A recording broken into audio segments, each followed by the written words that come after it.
घर में आवाज़ से 7 दिन सूरह बकरा पढ़ी जाए तो उस घर से शैतान और शैतान की ज़ुर्रियत सब ख़त्म हो जाते हैं, या वो घर शैतान की शैतानियत से, तागूत की तागूतियत से महफूज हो जाता है। तो सूरह बकरा की बड़ी फजीलत है। और नहीं तो कम अज़ कम इंसान रोज़ अपने घर में 1 रुकू पढ़े सूरह बकरा की, तो कितने दिन में सूरह बकरा ख़त्म होगी? 40 दिन में। उसमें 40 रुकू है ना, रोज़ 1 रुकू पढ़ेंगे तो कितने दिन में ख़त्म होगी सूरह? 40 दिन में। तो इसकी भी फजीलत है कम से कम इतनी। और एक बात, कुरान जब भी पढ़ें घर में, अगर किसी को कोई अड़चन ना हो, कोई मसला ना हो, तो कम से कम इतनी आवाज़ में पढ़नी चाहिए जितनी आवाज़ में हम बात करते हैं। आम तौर पे लोग घर में ऐसे कुरान लेते हैं, आवाज़, थोड़ी आवाज़, जैसे नमाज में कम से कम आवाज़ निकालना है तो इस तरह कम से कम आवाज़ निकाल के पढ़ना चाहिए, क्योंकि आवाज़ जैसी गूंजेगी कुरान का फैज़ भी फैलेगा। ठीक है, तो कुरान करीम की बड़ी फजीलत है। बहरहाल उसकी इब्तिदाई 5 आयात। अऊज़ु बिल्लाहि मिनश शैतानिर रजीम, बिस्मिल्लाहिर रहमानिर रहीम, अलिफ लाम मीम, ज़ालिकल किताबु ला रैब फ़ीहि हुदल लिल मुत्तक़ीन।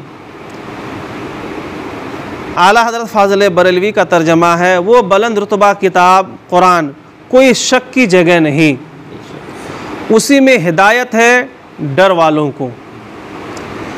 इस आयत मुक़द्दसा में अलिफ लाम मीम इसका कोई माना नहीं है।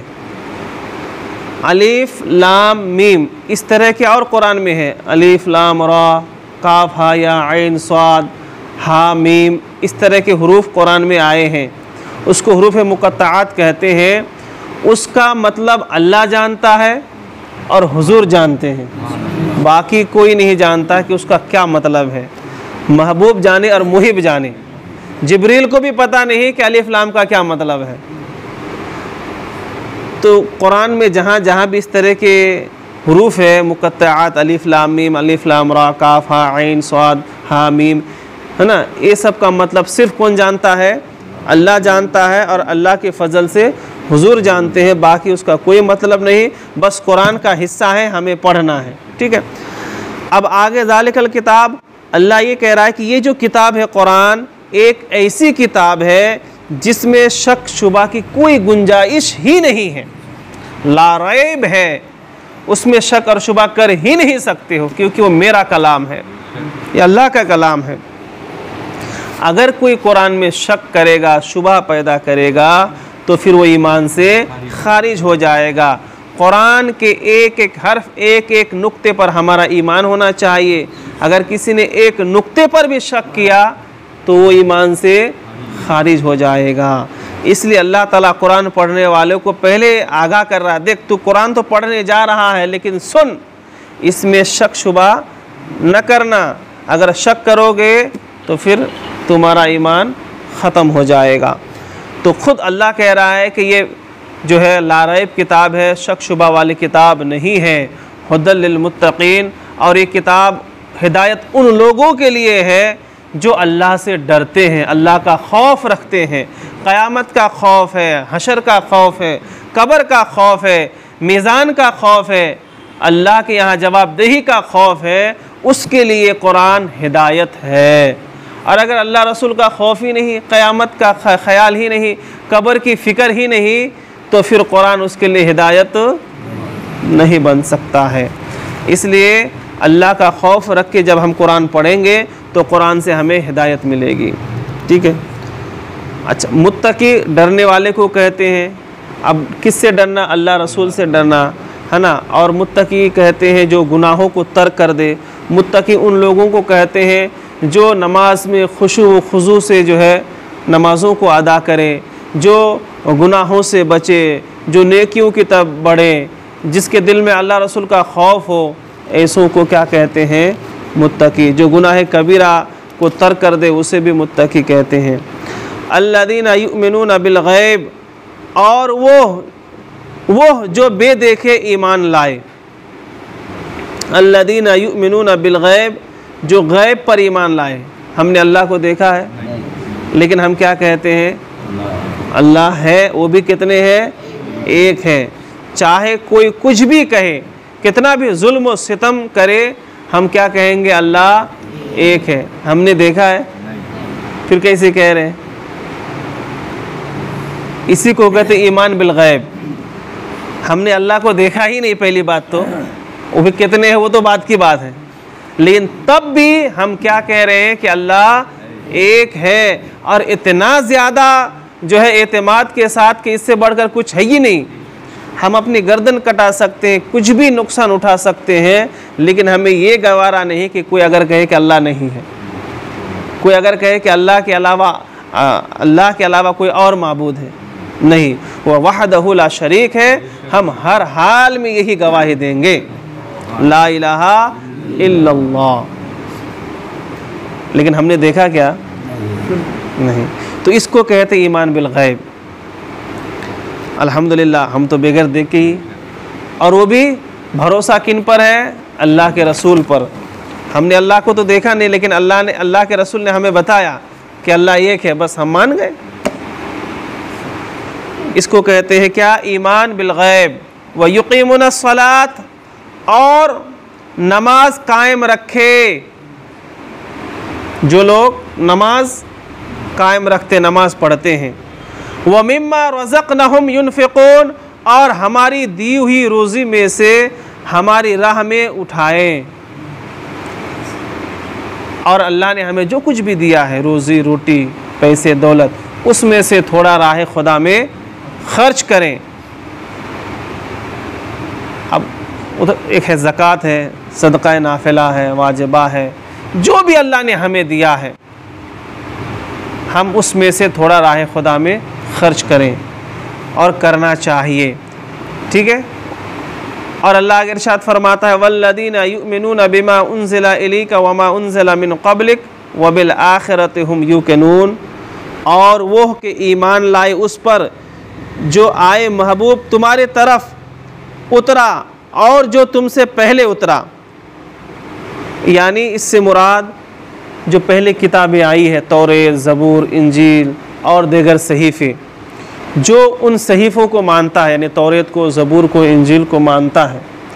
और महबूब से मुराद हुजूर सल्लल्लाहु अलैहि वसल्लम, यानी हुजूर से पहले जो किताबें आई और हुजूर के पास जो किताब आई। तो हुजूर के पास कौन सी किताब आई?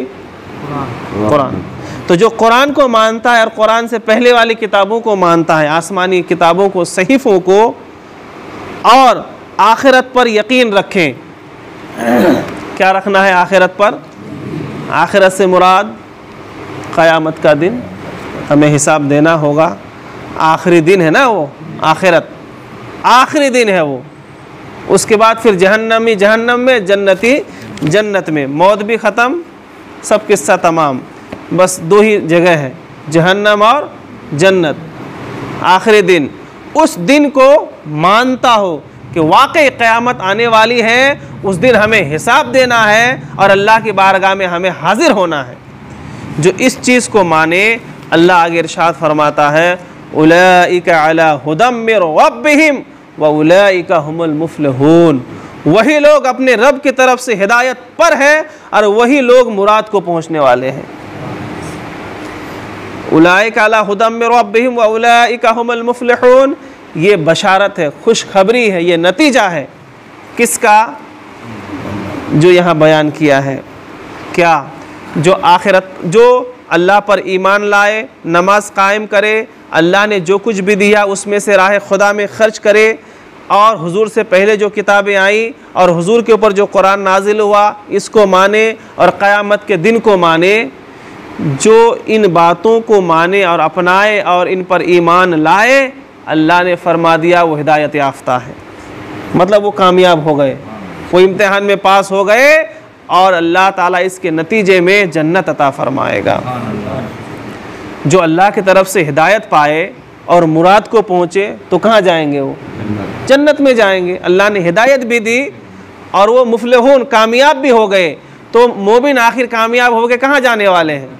जन्नत में जाने वाले हैं। तो उसके लिए क्या ज़रूरी है?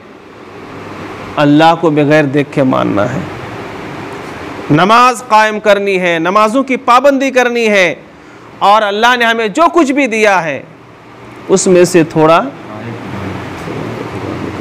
राह खुदा से मुराद अल्लाह के घर को, मदरसों को, गरीबों को, यतीमों को, बेसहारों को, और जो हाजतमंद है, ज़रूरतमंद है, मुस्तहिक है, उनको देना।